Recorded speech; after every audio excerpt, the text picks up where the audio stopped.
Hello everyone. I just wanted to go over some of the prints that we did, or I did while you were watching me, and talk about the things that are going on with them, just to see if you've got any similar issues that might be occurring.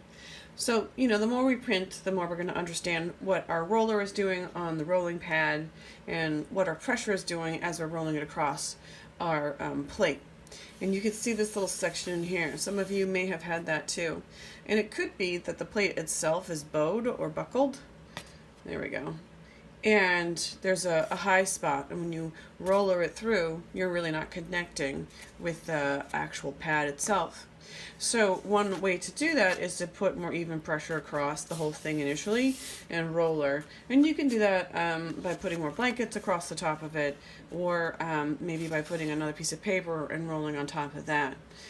Other things to consider would be the bed itself. And if you're actually printing on a really hard surface, then that also doesn't have a lot of give, and your plate will buckle in an interesting way that you maybe hadn't anticipated. So put some of that fabric down.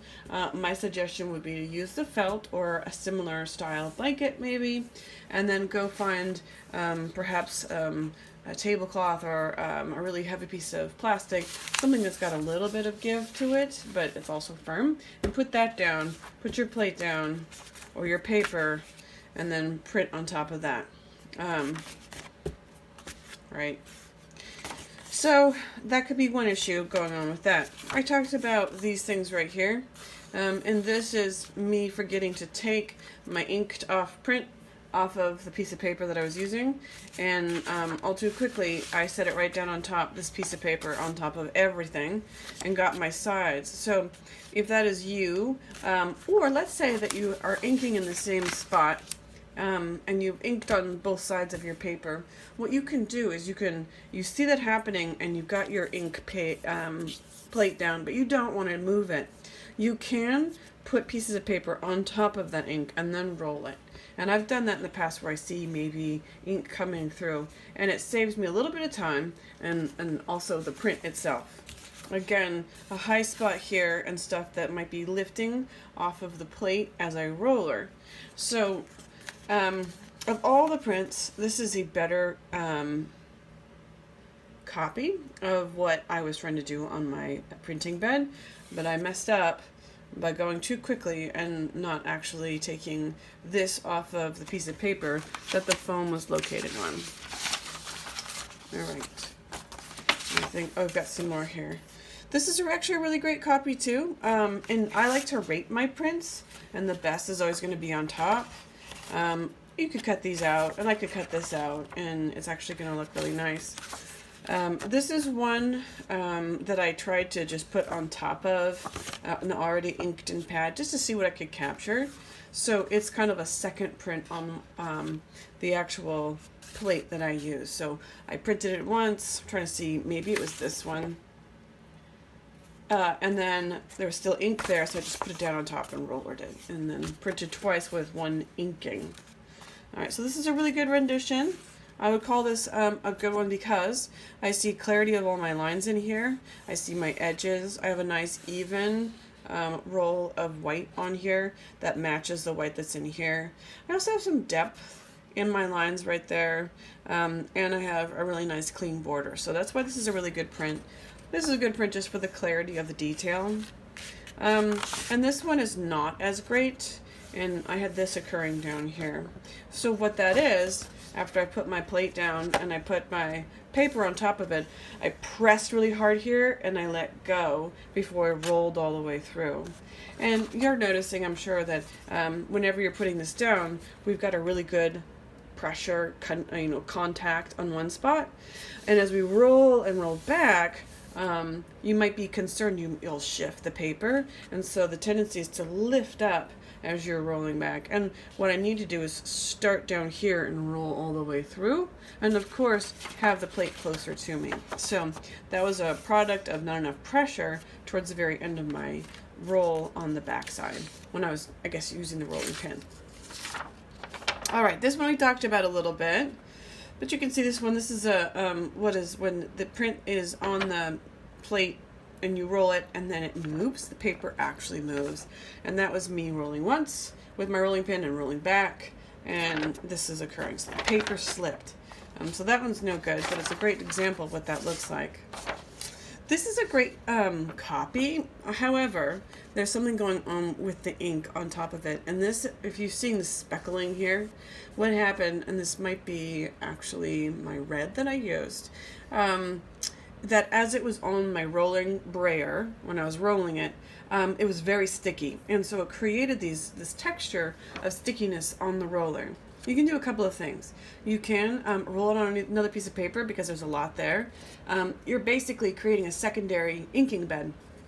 You can also, maybe if you have room, move it to another side of your inking plate and continue to roll it. So this is a product of the amount of ink that's on my brayer and the texture of that ink as I lay it across my plate. This is a good copy.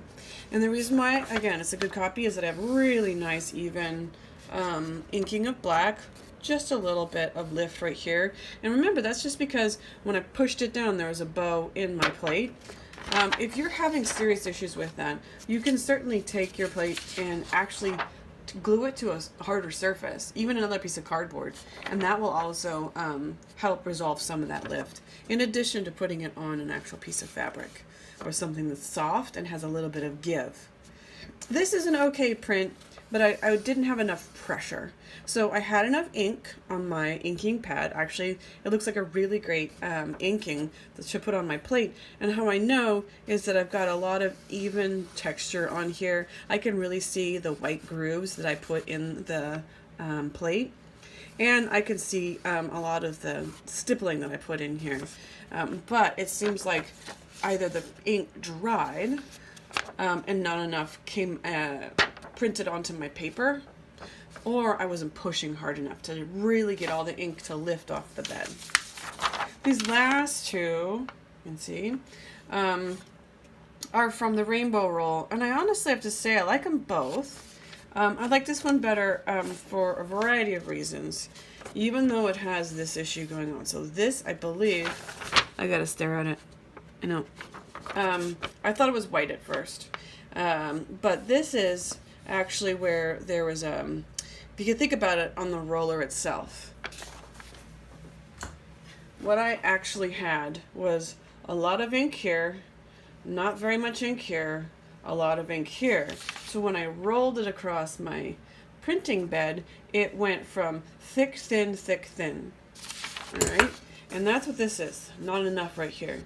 And it's difficult on a Rainbow Roll because the more you roll it, the more muddy you make these sort of beautiful gradations from pink to orange to yellow. And so it's kind of like a point at which you rolled enough. And what I could have done next time is have less on my inking bed. And therefore, when I actually rolled it out in a nice long roll, I'd have it all mixed and evenly coated around my brayer or my roller. So that's what this is right here. But it's a really good Rainbow Roll. I had a little bit of double printing right there. I can see it in the margins. Can you see how it looks like a tiger stripe? Not very great clarity in the light bulb itself, but it's a really pretty rendition of that Rainbow Roll. This is the secondary one, so I did this one second. And now, as you can see, I have had this consistent space, right? And that is a part of my plate. And let's say this is something where I'm like, I really want to get this right. The next step I would do would probably be to make the plate a little bit stiffer because it is just styrofoam. Put it on a board. I would glue it with maybe super glue or something that can really just stick to it and dry quickly. And then I'd try and use it on my felt, not on this hard surface. Okay. This one is, for that reason, not as great of a print, although I'm getting a little bit better clarity in my detail. The center one looks a little bit fuzzy, and it'd be really nice if this was dark, and then this had a little bit more of that contrast that I was looking for in the object in the background. All right, so that is kind of the rundown of how to look at our prints, and hopefully we'll have some experience with that next week.